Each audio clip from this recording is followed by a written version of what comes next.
إن الحمد لله نحمده ونستعينه ونستهديه ونعوذ بالله من شرور أنفسنا ومن سيئات أعمالنا. أشهد أن لا إله إلا الله وحده لا شريك له، وأشهد أن محمدا عبده ورسوله. اللهم صل على محمد وعلى آل محمد كما صليت على إبراهيم وعلى آل إبراهيم في العالمين إنك حميد مجيد. أيها الناس، أوصيكم ونفسي أولا بتقوى الله وطاعته وكثرة مخافته ولزوم أوامره واجتناب عما نهى عنه الله. قال تعالى في كتابه العزيز: يا أيها الذين آمنوا اتقوا الله حق تقاته ولا تموتن إلا وأنتم مسلمون. أما بعد، فإن أصدق الحديث كتاب الله، وخير الهدي هدي محمد صلى الله عليه وسلم، وشر الأمور محدثاتها، وكل محدثة بدعة، وكل بدعة ضلالة، وكل ضلالة في النار. أما بعد، خوای پەروەردیگار بەناوە جوان و سیفەتە بەرزەکانی خۆت لێت دەپاڕینەوە بمانگێڕی لە بەندە ڕاستەقینەکانی خۆت، بەختەوەر و عاقبەت خێری دنیا و قیامەتمان کەی، بمانگێڕی لەو کەسانەی کە ئەهلی بەهەشتن، بە دوورمانکەی لە ئاگری دۆزەخ. خۆشیەکانی بەهەشت بەشی دووهەم. بێگومان خوای پەروەردیگار زۆر خۆشی و ناز و نیعمەتی بۆ بەندەی ئیماندار ئامادە کردووە. باسی بەهەشت و خۆشیەکانی بەهەشت بۆ ئەوەیە کە خوای پەروەردیگار پێمان بڵێت: ئەی ئینسان، ئەو ناز و نیعمەت و خۆشیەت بۆ ئامادە کراوە، لێی بێ ئاگا مەبە، چاکتر خۆی بۆ ئامادەکە، وریابە بەهۆی دنیاوە لە کیسەت نەچێ و لە دەستت دەرنەچێت. باسی ناخۆشیەکانی دۆزەخیش بۆ ئەوەیە کە ئێمە ئاگادار بین لە ناخۆشی و ناڕەحەتیەکان و لە ئەزیەت و ئازاری ئەو دۆزەخا، بۆ ئەوەی خۆمانی لێ بپارێزین، بۆ ئەوەی دوایی گلەی نەکەین، بڵێن پێمان نەگەیشتووە، نەمانزانیوە کە ئەو جەهەنەمە، ئەو ئاگرا چەندە گەرم و ناخۆشە، خوا پەناماندات. بێگومان خوای پەروەردیگار ناز و نیعمەت و خۆشی زۆری ئامادە کردووە بۆ بەندەی خۆی. خۆشی و ناز و نیعمەتێک کە هەرگیز زمان ناتوانێ وەصفی کات، بەڵام ئێمە کەمێک و کورتەیەک باز دەکەین لەوەی کە خوای پەروەردیگار بۆ ئێمەی باز کردووە و پێغەمبەر صلی الله علیه وسلم بۆمانی باز کردووە. یەکێکی دیکە لە خۆشیەکانی بەهەشت و ناز و نیعمەتەکانی بەهەشت کە خوای پەروەردیگار بۆ بەندەی ئیمانداری ئامادە کردووە، بریتیە لە حۆریەکانی بەهەشت و ئافرەتانی بەهەشت. مجاهید دەفەرمێت: حۆری بە معنای سەرسوڕهێنەر دێت، چاو تووشی سەرسوڕمان دەکەن کە بە معنای جوانی و سپێتی و ڕێک و پێکی دێت. خوای پەروەردیگار بۆمان باسی ئەو حۆریانە دەکات لە جوانی و لە چاکی و لەوەی کە خوای پەروەردیگار بۆ بەندەی ئیمانداری ئامادە کردووە. دەفەرمێت: وحور عین كأمثال اللؤلؤ المكنون. خوای پەروەردیگار جۆرە ئافرەتانێکی بۆ ئینسانی ئیماندار ئامادە کردووە و دروست کردووە کە دروستکراوێکی تایبەتن لە ناو بەهەشتا. كأمثال اللؤلؤ المكنون، وەکو مرواریوان کە لە ناو سەدەفێکدایە، لە ناو شتێکدایە، هیچ دەستێک پێی نەگەیشتووە و تەپ و تۆز لەی نەنیشتووە و هیچ کەسێک دەستی لێ نەداوە. تەبەڕی دەفەرمێ ئەوانە لە سپیەتیدا زۆر سپی و جوان و ڕێک و پێکن، چاویان زۆر گەورە و ڕەش و جوانە، ڕەشایی چاویان زۆر ڕەشە، سپایەتێکەشی زۆر سپیە، و هەروەها سوور و سپین و زۆر جوان و ڕێک و پێکن. حور واتە ئافرەتێکی گەنج و جوان کە پێستیان لە سپیەتیدا زۆر سپی و جوان و درەوشاوەیە، چاویان زۆر گەورەیە و هەروەها گلێنەی چاویان زۆر ڕەشە و سپایەتێکیشی زۆر سپیە. ئەوانە لە جوانیدا وێنەیان نییە. پێغەمبەر صلی الله علیه وسلم لە فەرمایشتی صحیحدا کە ئیمامی بوخاری ڕیوایەتی کردووە بۆمان باز دەکا و دەفەرمێت: ولو أن امرأة من نساء أهل الجنة اطلعت إلى الأرض. ئەگەر بێت و تەنها یەک ئافرەت لەو ئافرەتانە، لەو حۆریانە کە خوای پەروەردیگار بۆ بەندەی ئیمانداری خۆی ئامادە کردووە، ئەگەر بێت و تەنها یەکێک لەوانە خۆی نیشانی زەوی بدات، پێغەمبەر دەفەرمێ: لە ئەضاءت ما بینهما، هەموو دنیا ڕووناک دەکاتەوە و هەموو دنیا پڕ دەکات لە بۆنی خۆش. و هەروەها دەفەرمێت پێغەمبەر صلی الله عليه وسلم ئەو سەرپۆشەی کە لە سەریەتی یاخود ئەو تاجەی کە لە سەریەتی پێغەمبەر دەفەرمێ خەیڕ من الدنیا وما فيها، چاکترە لە هەموو دنیا و لە هەموو ئەوەی کە لە دنیادا هەیە، چاکترە لە دنیا و لەوەی کە لە دنیادا هەیە. ئەوانە ئەوەندە جوان و ڕازاوە و ڕێک و پێک و پڕبایەخن کە خوای پەروەردگار بۆ بەندەی ئیمانداری ئامادە کردووە. لە فەرمایشتێکی دیکەدا پێغەمبەر دەفەرمێ للمؤمن زەوجەتان، ئینسانی ئیماندار کاتێک کە دەچێتە ناو بەهەشتەوە هەموو ئینسانێک دوو حۆری پێدەدرێت. پێغەمبەر دەفەرمێ صلی الله عليه وسلم مۆخی ناو دەمار و ئێسقانەکانیان لەسەر پۆشاکەکەیانەوە دیارە ئەوەندە سپی و جوان و ڕێک و پێک و درەوشاون. خۆی گەورە ئەوانەی بۆ ئینسانی ئیماندار بەهۆی ئیمانەکە و چاکەکاریەوە بۆ ئینسانی ئیماندار ئامادە کردووە. ئەو حۆریانە مێردەکانی خۆیان زۆر خۆش دەوێت. خۆی گەورە باسی ئەو ئافرەتانەمان بۆ دەکات بۆ ئەوەی ئافرەتانی دنیاش خۆیان بڕازێننەوە بەو سیفەتە جوان و ڕێک و پێکانە. خۆی گەورە دەفەرمێ عوروبا ئەترابا. قەتادە دەفەرمێ واتە ئەوانە مێردەکانی خۆیان زۆر خۆش دەوێ و زۆر عاشقی مێردەکانی خۆیانن و بە خۆشەویستیەکی زۆر پیاوەکانی خۆیان خۆش دەوێت و خەیاڵیان بەلای پیاوەکانی خۆیانەوەیە. خۆی گەورە دەفەرمێ وعندهم قاصرات الطرف عین. ئەوانە ئەو حۆریان و ئافرەتانەی بەهەشت ئەوانە چاویان تەنها لەسەر پیاوەکانی خۆیانە، خەیاڵیان تەنها لە لای پیاوەکانی خۆیانە. كأنهن بيض مكنون، وەکو مرواری گوان کە تەپ و تۆز لێی نەنیشتووە و هیچ دەستەک لێی نەداوە، یاخود وەکو هێلکەی ناو هێلانەیە گوان کە لە ژێر باڵی ئەو باڵندەیەدا پارێزراون، تەپ و تۆز لێیان نەنیشتووە و هیچ شتێکیان پێ نەکەوتووە، وەکو ئەو هێلکەیەوان کە لە ناو هێلانەدایە و باڵندەکە بەسەریەوەیەتی. حور مقصورات في الخيام. یەکێکی دیکە لە سیفەتەکانیان ئەوانە ئەوەیە کە لە ماڵەکانی خۆیاندا دەمێننەوە، لە ناو خێوەت و چادرگە و کۆشکەکانی بەهەشتێدا دەمێننەوە و بە هیچ لایەکە ناڕۆن و خەیاڵیان تەنها بەلای پیاوەکانی خۆیانەوەیە. سەرەڕای ئەو جوانیەش، سەرەڕای ئەو جوانی و ڕێک و پێکیەش ئەو حۆریانە خوڕەوشتیان زۆر جوان و ڕێک و پێکە. خۆی گەورە بۆمان باز دەکات دەفەرمێ فیهن خەیرات حیسان. ئەوانە خوڕەوشتیان زۆر ڕێک و پێک و جوانە، هەڵسوکەوت و مامەڵەیان زۆر جوانە، تەعامولیان لەگەڵدا زۆر ئاسان و خۆشە. لە دنیادا ئافرەتی وا هەیە لە جوانی داوێنەی نییە و هیچ عیبی نییە، بەڵام تەماشا دەکەیت لەگەڵ کەس مەدار ناکات. لە جوانیدا عیبی نییە، بەڵام خوڕەوشتی تەواو نییە و هەڵسوکەوتی تەواو نییە، کەس لەگەڵی مەدار ناکات. بەڵام ئەو ئافرەتانەی بەهەشت کە خۆی گەورە وەسفیان دەکات هەر ئەوە نییە کە تەنها جوان بن، بەڵکو خوڕەوشتیان مامەڵەیان هەڵسوکەوتیان لەگەڵ پیاوەکانی خۆیان زۆر ڕێک و پێکە و تەعامل لەگەڵیاندا زۆر خۆشە. فیهن خەیرات حیسان. ئەی ئافرەتانی دنیا، پیاوەکانی خۆتان ئەزیەت مەدەن. گوێ بدەنە ئەو فەرمایشتەی پێغەمبەر صلی الله عليه وسلم کە حۆریەکانی بەهەشت چیتان پێ دەڵێن. وەختێک پیاوەکانی خۆتان ئەزیەت دەدەن، وەختێک مامەڵەتان ناتەواو و ناتەندروستە لەگەڵ پیاوەکانتان، گوێ بدەنە ئەو فەرمایشتەی پێغەمبەر صلی الله عليه وسلم. پێغەمبەر دەفەرمێ صلی الله عليه وسلم لە فەرمایشتی صحیحدا لا تؤذي امرأة زوجها إلا قالت زوجته من الحور العين. دەفەرمێ هەر ئافرەتێک وەختێک کە پیاوەکەی خۆی ئەزیەت دەدات، ئازاری دەدات، ئللا ئەو حۆریانەی بەهەشت کە بۆ ئینسانی ئیماندار ئامادەکراون چ بەو ئافرەتە دەڵێن. پێغەمبەر دەفەرمێ لا تؤذيه قاتلك الله. ئەو حۆریانە بە زمانی حاڵ بەو ئافرەتانە دەڵێن کاکە ئەزیەتی مەدا و پیاوە ئیماندارە هەی خوا بتکوژێت. بۆچی؟ فإنما هو عندك دخيل. ئەو پیاوە لە لای تۆ ئەمانەتە. أوشك أن يفارقك إلينا. زۆر نزیکە ئەو پیاوە لە تۆ جیا بێتەوە بمرێت بێت بۆ لای ئێمە، ئەو ئەمانەتێکە لە لای تۆ، ئەو پیاوەی خۆت ئەزیەت مەدە. ئەو حۆریانە لەسەر ئەو ئیماندارە بە جوابن. بزانە ئیماندار لە سایە ئیمانەکەت، لە سایە ئیسلامەتیەکەت خۆی گەورە چ ناز و نیعمەتێکی بۆ ئامادە کردووی. خۆی پەروەردگار چەندە ڕێز و حرمەتی پاراستووی. ئەو ڕێز و حرمەتە، ئەو خۆشی و ناز و نیعمەتە بەهۆی چیەوە بۆ ئینسانی ئیماندار؟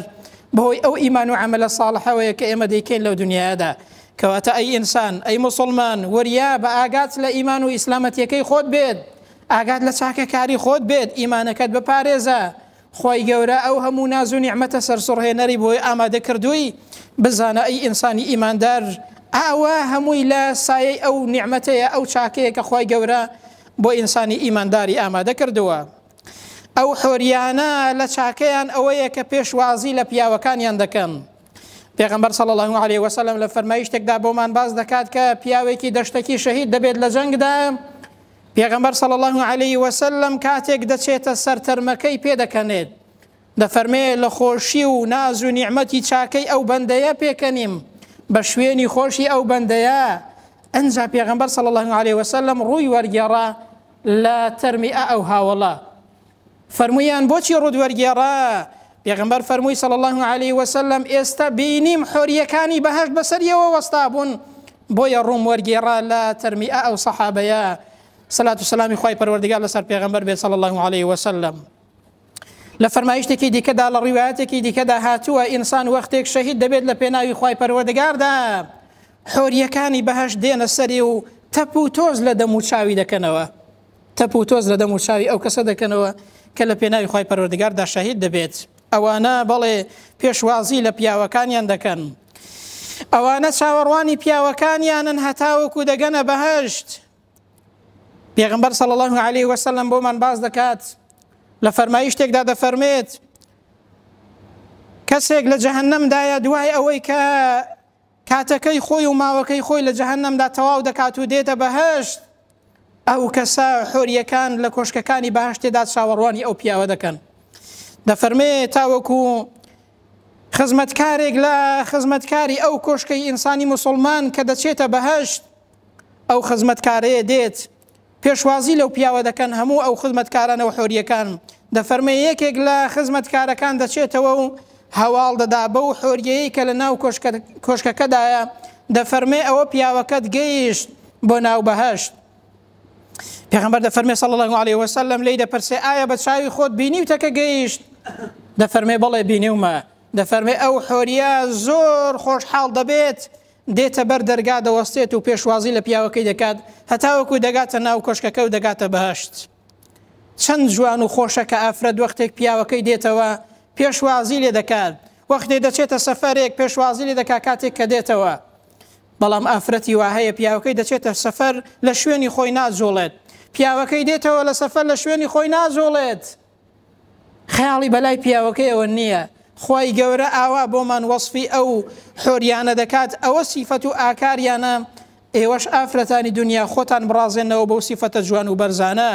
ئەوانە چاوەڕوانی پیاوەکانیان دەکەن لە ناو کۆشکەکانی بەهەشدا بۆ ئەوەی کە پیاوەکانیان بگەن بەو ناز و نیعمەت و خۆشیە کە خی گەورە بۆی ئامادە کردوون. ئەو حۆریانە لە خۆشیدا گۆرانی بۆ پیاوەکانیان دەڵێن، بۆ ئەوەی پیاوەکەیان دڵخۆشکەن. چەند خۆشەکە ئافرەت ڕووی خۆشە لەگەڵ پیاوەکەیدا، چەند خۆشەکە باسی چاکە و خۆشی و باسی چاکەی پیاوەکەی دەکات و پێدەزانێ و پێزانە، نەوەکەم و ڕۆژێ هەر پرتە و بۆڵی بێت، بەڵکو قسەی زۆر خۆش و لطف و گفت و قسەی زۆر خۆشە. ئەوانە لە فەرمایشتی پێغەمبەر داهاتووە صلی الله علیه وسلم گۆرانی خۆشی بۆ پیاوەکانیان دەڵێن. لە گۆرانیەکەیاندا چی دەڵێن؟ دەڵێن نحن الخيرات الحسان ئەزواج قوم كرام، دەڵێن ئێمە باشترین ئافرەتانین، خێزانی قەومی ڕێز لێگیراوانین، بە چاوی ڕەزامەندیەوە بۆیان دەڕوانین. ئەو گۆرانیە، ئەو لوتف و زمانە شیرینە چەند خۆشە لەگەڵ پیاودا. چی دەڵێن؟ دەڵێن ئێمە باشترین ئافرەتانین، ئافرەتی بەهەشتین، ئێمە خێزانی ئەو کەسانین کە ڕێز لێگیراون، خی پەروەردگار ڕێزی لێگرتوون، ئەنجا بە چاوی قەدر و ڕێزەوە بۆ پیاوەکانمان دەڕوانین. ئابوو شێوازەیە پیاوەکانیان دڵخۆش دەکەن. ئەوە بەشێکە لە باسی ئەو حۆریانەکە خی پەروەردگار بۆ بەندەی ئیمانداری ئامادە کردوون. دروستکراوێکی تایبەتن لە ناو بەهەشتێدا چاوەڕوانی پیاوەکانیانن، چاوەڕوانی ئینسانی ئیماندار و موسڵمانن، تاوەکو ئەو پیاوەیان دەگات پێیان و لە خۆشی و ناز و نیعمەتەکانی بەهەشتێدا ئاوا بەهرەمەند دەبێت. ئەی مسلمان بزانە خۆی گەورە چ ناز و نیعمەتێکی بۆ ئامادە کردووی، چ خۆشیەکی بۆ ئامادە کردووی، ئەوەی کە ئینسان دڵی پێی خۆش دەبێت، ئەوەی کە ئینسان دڵی بۆی دەچێت، خۆی گەورە بۆ ئینسانی ئیمانداری ئامادە کردووە. دەی وەریابە ئەی مسلمان، دەی بەرام تۆش پارێزگاری لە ئیمانەکەت بکە، تۆش شانازی بە ئیمانەکەتەوە بکە، تۆش پێی خۆش حاڵ بکە مسلمانی، بزانە خۆی گەورە چ ناز و نیعمەتێکی بۆ ئامادە کردووی. دووهەم لە خۆشیەکانی بەهەشت ئەوەیە کە خۆی پەروەردگار لە ئینسان ڕازی دەبێ و ڕەزامەندی خۆی پەروەردگارە لە ئینسانی ئیماندار لە ناو بەهەشتێدا خۆی گەورە بیکاتە قسمەتمان. خۆی گەورە کاتێک کە باسی ناز و نیعمەتەکانی بەهەشتمان بۆ دەکات، ئەو بەڵێنەی کە خۆی گەورە داویەتی بە ئینسان بێجگە لە ئەو خۆشیانەی کە باسمان کرد، دەفەرمێ وەڕیضوان من الله ئەکبەر، ڕەزامەندیەک لە لای خۆی پەروەردگارەوە کە لە هەموو شتێک گەورەترە، لە هەموو ناز و نیعمەتێک خۆشترە. ذلك هو الفوز العظیم، ئەوە بەڕاستی سەرفرازیەکی زۆر گەورەیە کە ئینسان بەدەستی بێنێت. بە فەرمایشتی پێغەمبەردا هاتووە کە ئەبی سەعیدی خودری بۆمان دەگێڕێتەوە، دەفەرمێ پێغەمبەر صلی الله عليه وسلم فەرموویەتی کە خۆی پەروەردگار دەفەرمێت لە ناو بەهەشتێدا إن الله يقول لأهل الجنة يا أهل الجنة، خۆی گەورە لە ناو بەهەشتێدا بانگی ئەهلی بەهەشت دەکات و پێیان دەڵێت ئەی ئەهلی بەهەشت، ئەی بەهەشتیەکان. چیان پێ دەڵێت کاتێک کە بانگیان دەکا؟ ئەوانیش وەڵام دەدەنەوە دەڵێن ئەی خۆی پەروەردگار لە خزمەتت داینە و لە خزمەت بڕیارەکانت داوەستاوین، فەرمانت بە چییە تاوەکو جێبەجێیکەین؟ جا خۆی گەورە پێیان دەفەرمێت هەل ڕەزیتم، ئایا ڕازی بوون لەو بەهەشتەدا و ڕەزامەندن؟ ئەوانیش دەڵێن وما لنا لا نرضى، ئەی خدای پەروەردگار جا بۆچی ڕازی نەبین؟ جا چۆن ڕازی نابین؟ ئەی خۆی پەروەردگار ئەو ناز و نیعمەتی کە بە ئێمەت داوە بە هیچ کەسێکت نەداوە، ئەی خۆی پەروەردگار ئەو فەزڵ و چاکەیەی کە لەگەڵ ئێمەدا کردووە بە لەگەڵ هیچ کەسێکتدا نەکردووە، چۆن ئینسان ڕازی نابێت لەو بەهەشتە؟ لە هیچ شتێکی کەم نییە ئینسان. ئەنجا خۆی پەروەردگار پێیان دەفەرمێت ئەنە ئوعطیکم ئەفضل من ذلك، ئایا چاکتر و گەورەتریش لەوەتان پێ بدەم لەو ناز و نیعمەتەی کە پێشم داون؟ ئەوانیش دەڵێن ئەی پەروەردگارە و ئەی شەیء ئەفضل من ذلك، باشە چی شتێک گەورەتر و چاکتر هەیە لەوە؟ ئەنجا خۆی گەورە دەفەرمێت أحل عليكم رضواني فلا أسخط عليكم بعده أبدا. خۆی گەورە بیکاتە قسمەتمان. خۆی گەورە دەفەرمێت چییە ئەو گەورەیە و چییە ئەو ناز و نیعمەتەکە لە هەموو ناز و نیعمەتەکانی بەهەشتێک گەورەترە؟ دەفەرمێ ئەوەیە ئەوڕۆ من لێتان ڕازیمە و جارێکی دیکە هەرگیز لێتان تۆڕە نابم. ڕەزامەندی خۆی پەروەردگار چەند خۆشە، چەند خۆشە پەروەردگارت پێ بڵێ لێت ڕازیم، جارێکی دیکە لێت تۆڕە نابم. ئەوە بۆ کێ؟ بۆ ئەهلی بەهەشتە. ناز و نیعمەتێکی ئەهلی بەهەشتە وەریا بە مسلمان لە دەستی نەدەی. ئەو خۆشی و ناز و نیعمەتە بەیانی دەچێەوە بەردەستی خۆی پەروەردگار، ئەو خۆشیە و ئەو ڕەزامەندی خۆی پەروەردگارە لە دەست نەدەی. لێرە دەتوانی ڕەزامەندی خۆی پەروەردگار بەدەست بێنی بەر لەوەی کە بمری، وەریا بە خۆی گەورە لە خۆت ڕازی کە پێش ئەوەی کە بمری برام. سێم لە خۆشی و ناز و نیعمەتەکانی بەهەشتێ بریتیە لە بینینی خدای پەروەردگار بە چاوی سەر. والرؤية حق لأهل الجنة بغير إحاطة ولا كيفية، بەڵێ بینینی خۆی پەروەردگار حەق و ڕاست و تەواوە، بەڵێن پێدراوە لەلایەن خۆی پەروەردگارەوە بۆ کێ؟ لأهل الجنة، بۆ ئەو کەسانەی کە ئەهلی بەهەشتن. خۆی پەروەردگار باسی کردووە ووجوه يومئذ ناظرة إلى ربها ناظرة، ئەلەو ڕۆژەیەدا دەم و چاوانێک هەن کە درەوشاون کە ڕوون و جوان و ڕێک و پێکن بەڵگەیە لەسەر ئەوەی دڵیان خۆشە.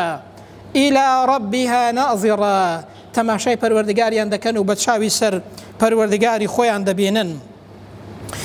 پێغەمبەر صلی الله عليه وسلم لە فەرمایشتێکدا بۆمان باز دەکات، دەفەرمێ کاتێک کە ئەهلی بەهەشت دەچنە ناو بەهەشتەوە، لەو کاتێدا بانکەرێک بانگ دەکات، دەفەرمێ پێیان دەڵێت إن لكم عند الله موعدا لم تروه، ئێوە بەڵێنێکتان لەلایەن پەروەردگارتانەوە هەیە، ئێوە بەڵێنێکتان هەیە کە پێتان دراوە ئەو بەڵێنەتان نەبینیوە. لە ناو بەهەشتێدا ئەو ناز و نیعمەتەتان هێشتا پێ نەدراوە و نەتان بینیوە. دەفەرمێ ئەوانیش دەڵێن ئەی خوای پەروەردگار، کامەیە ئەو بەڵێنەی کە پێمان نەدراوە؟ ئەی دەم و چاوی ئێمە درە و شاوە نەکردووە، ئەی ڕوت سپی نەکردوین، ئەی لە ئاگری دۆزەخ ئێمەد نەپاراستووە. ئەو هەموو ناز و نیعمەت و چاکەیە دەبێت چ شتێک مابێ بۆ ئێمە کە پێمان بدەیت.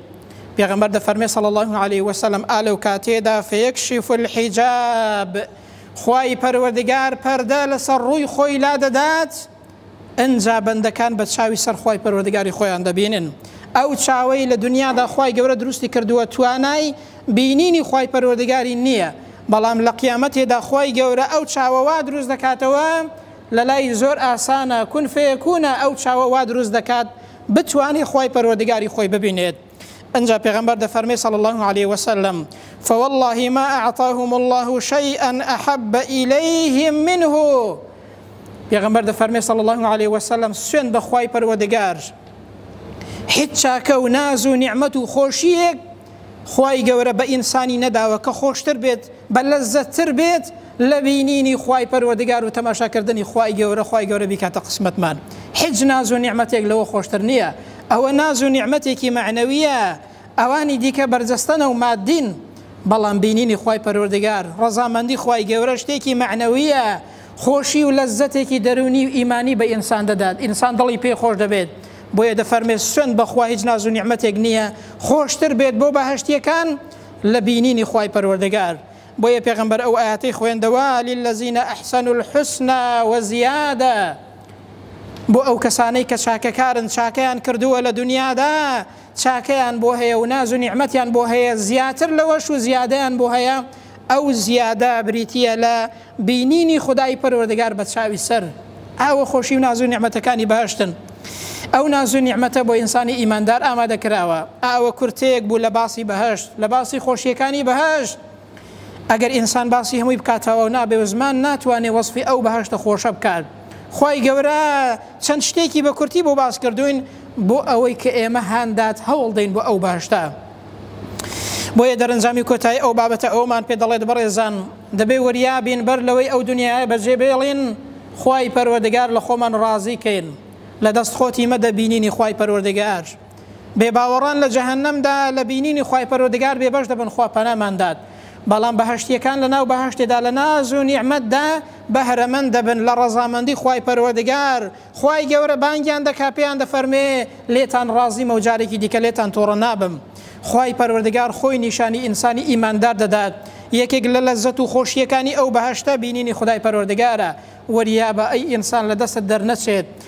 لێرە دەتوانی بینینی خوای پەروەردگار بەدەست بێنی بە پابەندیت بە شەریعەتی خوای پەروەردگارەوە، بە ئیمان و ئیسلامەتیەکەتەوە، بە پارێزگاریکردن لە ئیمان لە ئیسلامەتیەکەمان دەتوانین ئەو خۆشی و ناز و نیعمەتانە بەدەست بێنین کە خوای پەروەردگار بۆ بەندەی خۆی ئامادە کردووە. دەبێ وەریابین بەر لەوەی ئەو ژیانە بەجێ بێڵین بمرین، ئەو شتانە بەدەست بێنین لە دنیادا پابەندی شەریعەت و بڕیارەکانی خوای گەورە بین بۆ ئەوەی ئەو خۆشی و ناز و نیعمەتانەمان لە کیز نەچێت.